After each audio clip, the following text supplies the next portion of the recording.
नमस्कार साथियों, स्वागत है आप सभी का एक बार फिर से आविष्कार आईएएस एकेडमी पर। मैं इंजीनियर लोकेन चौधरी आप सभी का स्वागत करता हूं। दोस्तों, आज हम जिस टॉपिक पर चर्चा करने जा रहे हैं वो एक बेहतरीन मिसाइल है, भारत की डीआरडीओ के द्वारा डेवलप की जा रही है और इसका जल्द ही एक फायर ट्रायल टेस्ट होने वाला है। मिसाइल का नाम है अस्त्र MK3, लेकिन अब डीआरडीओ ने इसे गांडीव मिसाइल के नाम से नामकरण किया जाएगा, ऐसा डीआरडीओ के द्वारा कहा गया है। गांडीव देखिए एक धनुष था और आप सभी भारत का प्रत्येक बच्चा ये जानता है कि महाभारत में अर्जुन के द्वारा जब अधर्म पर धर्म की जीत हासिल की गई तो इसी धनुष का उपयोग किया गया था और अब इसी मिसाइल के द्वारा हम भी हमारे दुश्मन पड़ोसियों को कुछ सबक सिखाने जा रहे हैं। और इस मिसाइल के बनने से पहले ही चर्चा का विषय ये मिसाइल बन चुकी है पाकिस्तान और चीन में, क्योंकि इसका कोई तोड़ इन दोनों के पास नहीं है, ना ही इसके बराबर रेंज की कोई मिसाइल है। ऑलरेडी हम इस मिसाइल को बना चुके हैं, लेकिन ये अब इस मिसाइल का एक एडवांस वर्जन है। तो ये मिसाइल क्या है, अस्त्र MK3 मिसाइल क्या है, इसकी तकनीक क्या है, ये कैसे हमें अच्छी पोजीशन में या फिर हम कहें कि एयरफोर्स को जो हमारी एयरफोर्स है उसको कैसे बढ़त दिलाएगी, कैसे सुप्रीमेसी की स्थिति में लेकर आएगी, इस सभी पर इस टॉपिक में चर्चा करेंगे।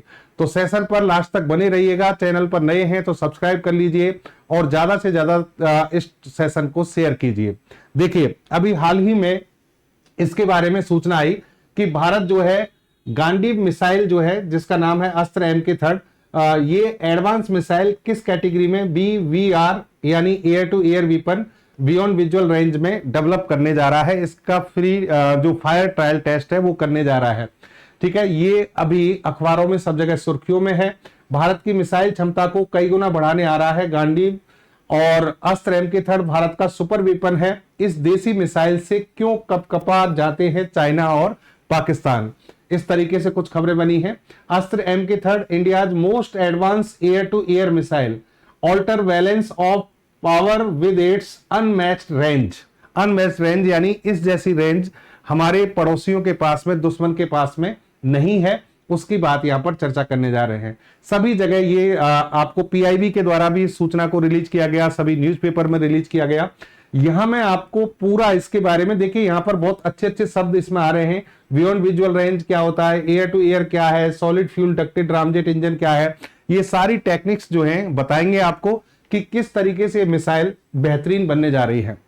चलिए, अब मैं इसके बैकग्राउंड में थोड़ा सा आपको लेकर जाता हूं। दोस्तों ध्यान से सुनना।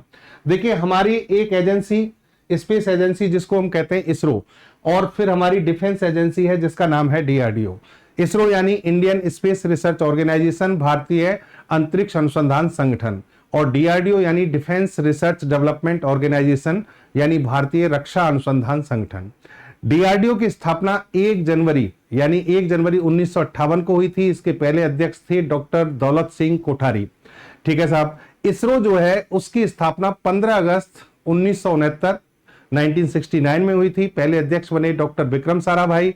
डॉक्टर विक्रम साराभाई को भारत में फादर ऑफ स्पेस प्रोग्राम कहा जाता है, अंतरिक्ष कार्यक्रम का जनक कहा जाता है।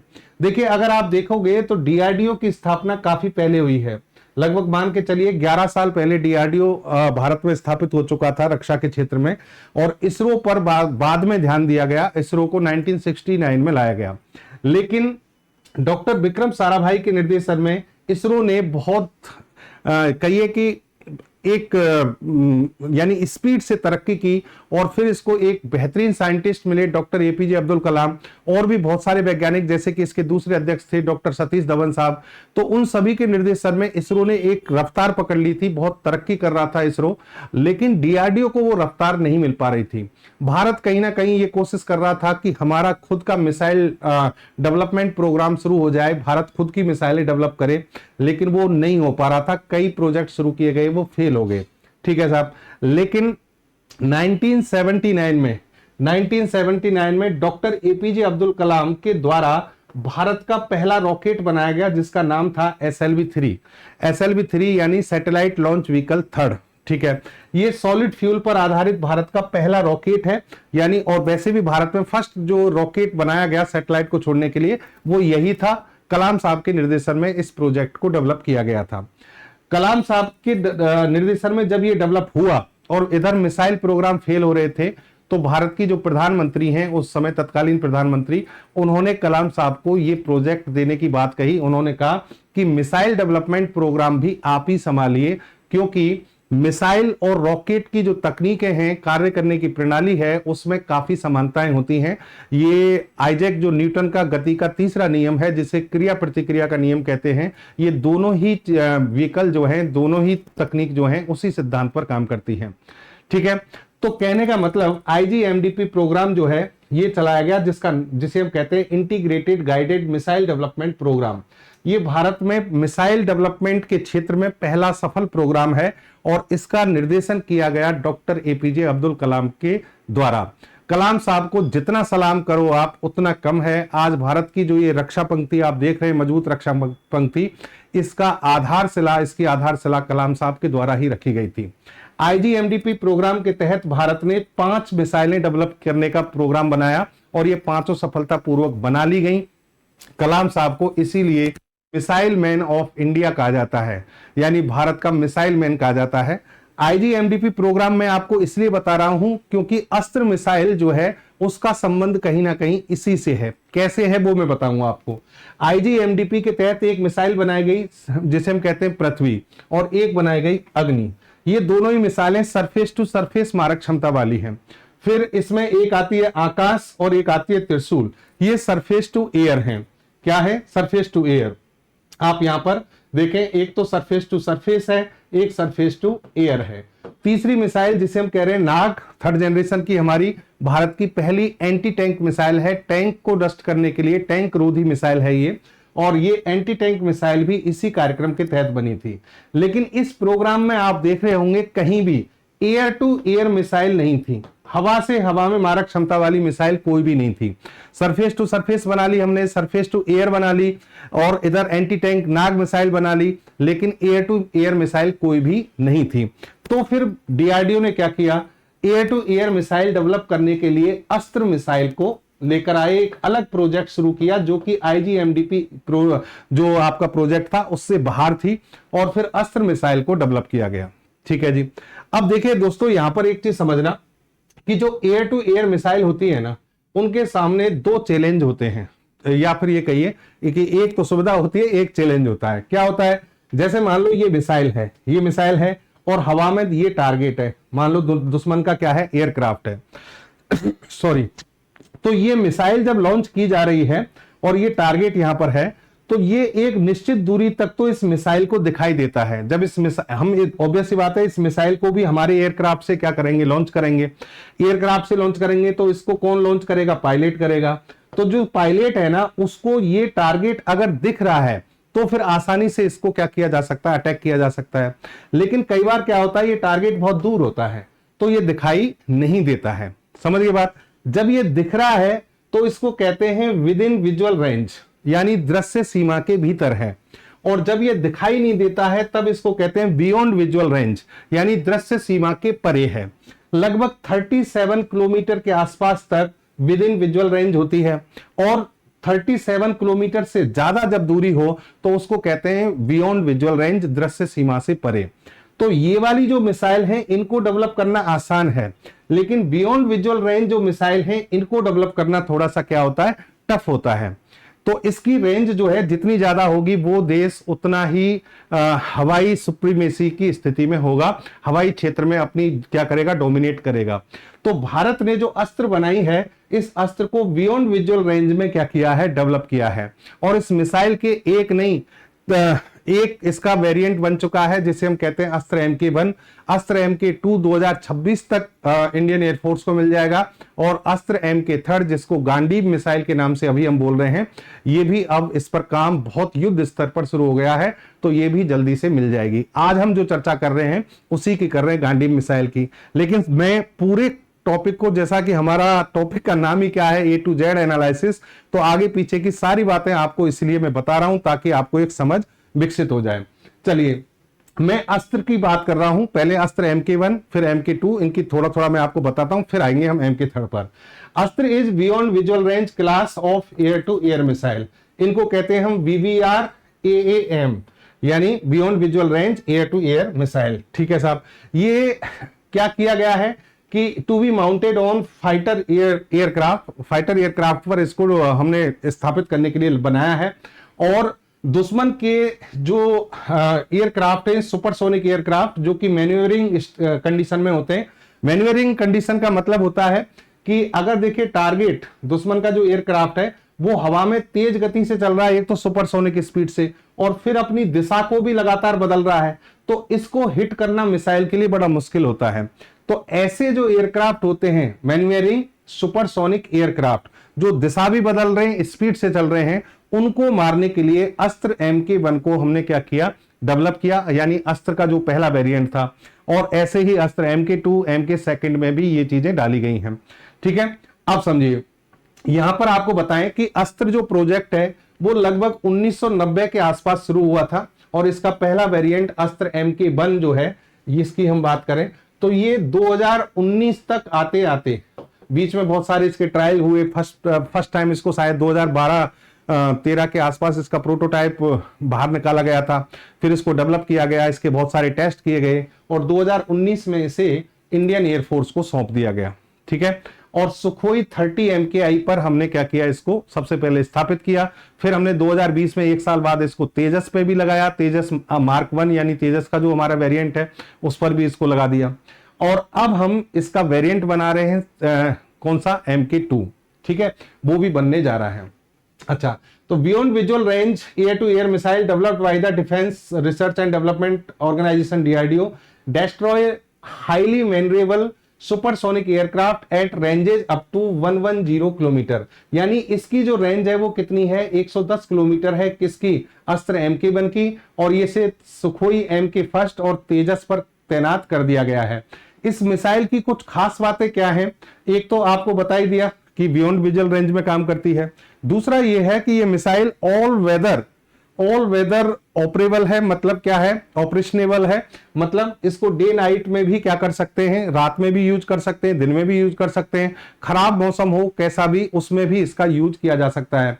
इसका जो गाइडेंस सिस्टम है वो बहुत शानदार है। गाइडेंस सिस्टम से ही दुश्मन की दूरी, स्थिति का पता लगाया जाता है। इसमें fibre optics gyroscope for mid course guidance, ये इसमें यूज किया गया है। एक्टिव रडार होमिंग सिस्टम इसमें यूज किया गया है। रडार के द्वारा इसमें क्या किया जाता है, दुश्मन की स्थिति का पता लगाया जाता है। ठीक है, सिक्योर डेटा लिंक है, यानी इसमें जो डेटा ट्रांसफर किए जाते हैं वो बहुत क्या है, सिक्योर है।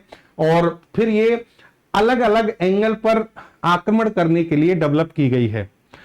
इसकी स्पीड 4.5 मैक तक हो सकती है, यानी ध्वनि की तुलना में 4.5 गुना अधिक हो सकती है। 15 किलोग्राम का ये वॉरहेड यानी विस्फोटक युद्धास्त्र ले जा सकती है। ये इस मिसाइल की खास बात है। MK1 जो है, जैसा कि मैंने आपको कहा, सुखोई 30 MKI पर हमने 2019 में क्या कर दिया था, इसको इंटीग्रेट कर दिया था। फिर हमने तेजस पे इसको इंटीग्रेट किया, और अब हम इसको मिराज 2000, MiG-29, इन सभी की जो फ्लीट्स हैं उन पर भी इनको क्या कर रहे हैं, इंटीग्रेट कर रहे हैं। भारत सरकार ने यहां पर देखिए 200 अस्त्र MK1, यानी अस्त्र MK1 कितनी मात्र संख्या में, 200, इनको बनाने का क्या दिया है, अप्रूवल दे दिया है। और ये मिसाइलें लगातार बनकर इंडियन एयरफोर्स को सौंपी जा रही हैं। अस्त्र MK2 इसी का एडवांस वर्जन है। इसकी रेंज बढ़ाकर 140 से 160 किलोमीटर कर दी गई है, और 2026 तक ये इंडियन एयरफोर्स के पास आ जाएगी। अब आ जाइए आप अपने गांडीव मिसाइल यानी अस्त्र MK3 पर।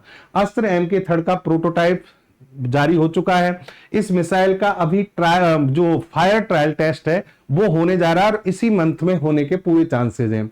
जैसा कि मैंने कहा, इस मिसाइल का जो नाम है वो महाभारत से प्रेरित है। अर्जुन का जो धनुष था गांडीव, जिससे अर्जुन ने पूरी लड़ाई को, युद्ध को जीता, उसी के नाम से इसका नामकरण किया गया है। ये मिसाइल सिर्फ तकनीक नहीं बल्कि भारत की आक्रामक शक्ति का प्रतीक है। ये प्रतीक है कि हमेशा अधर्म पर धर्म की क्या होती है, जीत होती है। पाकिस्तान हो चाहे चाइना हो, अगर वो गलत तरीके से भारत को किसी भी तरीके से युद्ध में ढकेलते हैं तो भारत इसके लिए हमेशा तैयार है, और जीत के लिए तैयार है किसी भी सूरत में। अच्छा, अब देखिए, इस मिसाइल को इंडियन एयरफोर्स और DRDO दोनों ने मिलकर बनाया है, और इन्होंने कहा है कि हम लाइव फायर ट्रायल टेस्ट इसका करने जा रहे हैं इस मिसाइल का। इस मिसाइल की जो रेंज है वो आपको मैं बता दूं 340 किलोमीटर तक ये हमला कर सकती है, 20 किलोमीटर की ऊंचाई पर रहकर, और 8 किलोमीटर की ऊंचाई पर जब होगी तो 190 किलोमीटर तक हमला कर सकती है। इसकी स्पीड बहुत ज्यादा है, 5370 किलोमीटर पर आवर की स्पीड से चलती है, जिसको मैक में निकाले तो 4.5 से 5 मैक के आसपास इसकी स्पीड है। और ये 190 से 340 किलोमीटर तक टारगेट को हमला करेगी तो इसी स्पीड से चल देगी। इसमें थ्रॉटेबल रामजेट इंजन लगाया गया है जो कि मिड फ्लाइट थ्रस्ट को कंट्रोल करने की क्षमता रखता है। अब इंजन की बात करते हैं हम।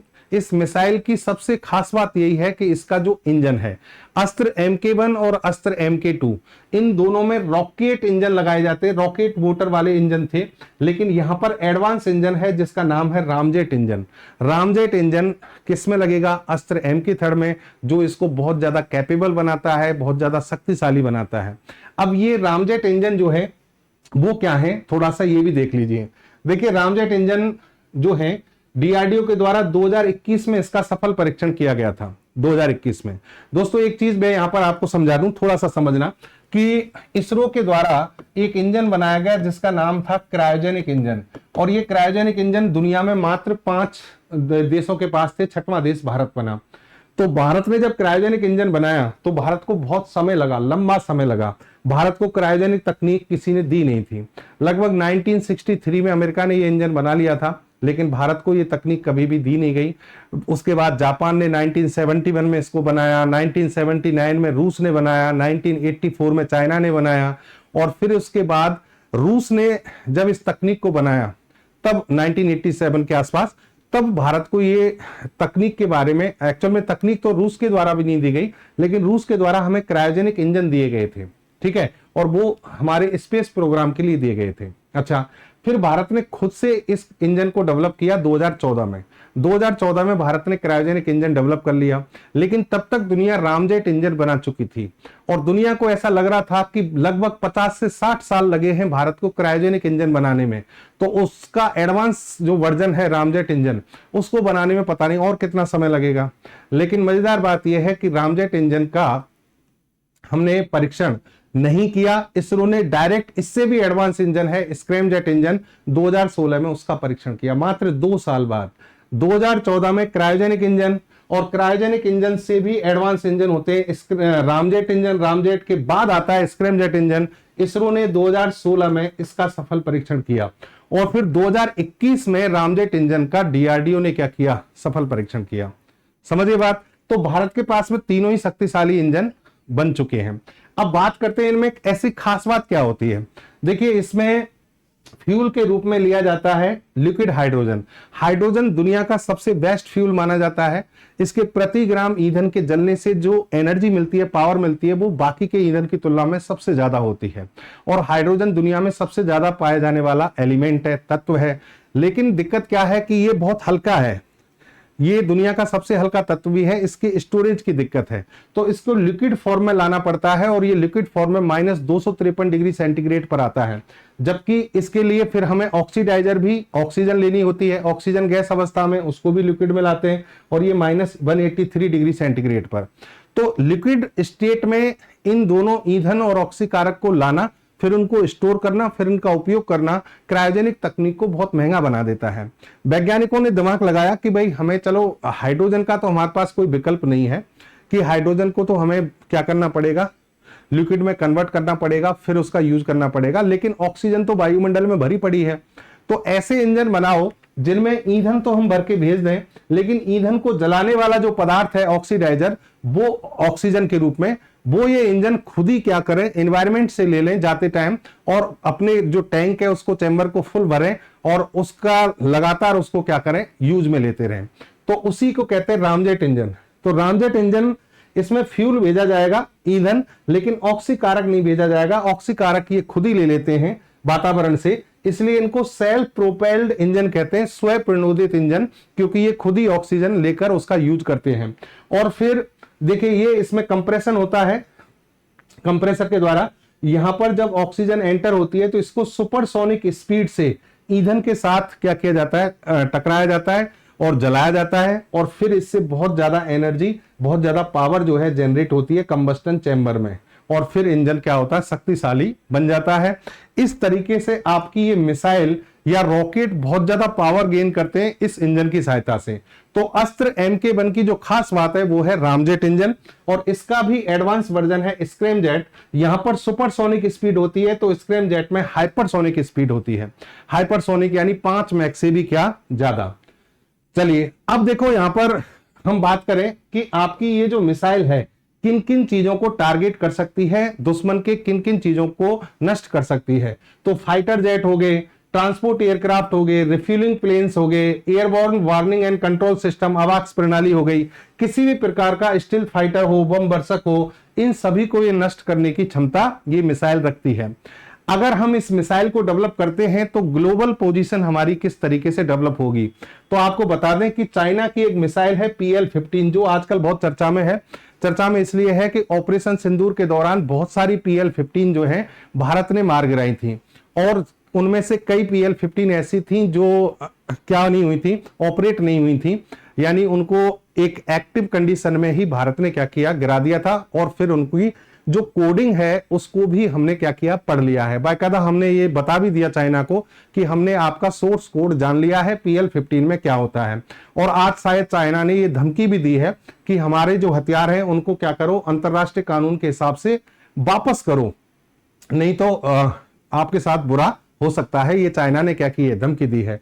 तो आपकी ये जो PL-15 मिसाइल है ना, यानी चाइना की, इसकी रेंज 200 से 300 किलोमीटर है, और हमारी अस्त्र MK3 इससे भी ज्यादा रेंज में है, 340 350 किलोमीटर के आसपास।